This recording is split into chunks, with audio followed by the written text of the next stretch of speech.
أعوذ بالله من الشيطان الرجيم. بسم الله الرحمن الرحيم. وآت ذا القربى حقه والمسكين وابن السبيل ولا تبذر تبذيرا. صدق اللہ العظیم.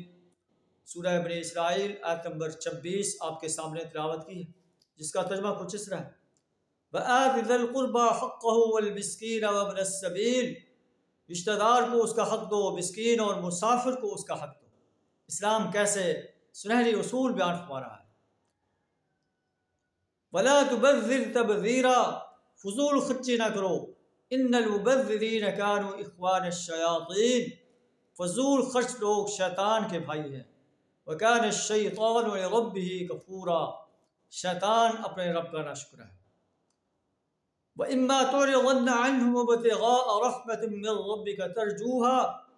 اگر ان سے کوئی حاجت مند رشتہ دار، مسکین، مسافر جو ہے کوئی چیز مانگتا ہے، طلب کرتا ہے، درخواست کرتا ہے اور تمہارے پاس دینے کو کچھ نہیں ہے، تو تم جو ہے ان کو احسن انداز سے اس بات سے بازت کر لو کہ اے میرے دوست، اے میرے بھائی، ابھی میرے پاس کچھ نہیں ہے، جب اللہ مجھے عطا فرمائے گا میں انشاءاللہ آپ کی مدد کروں گا.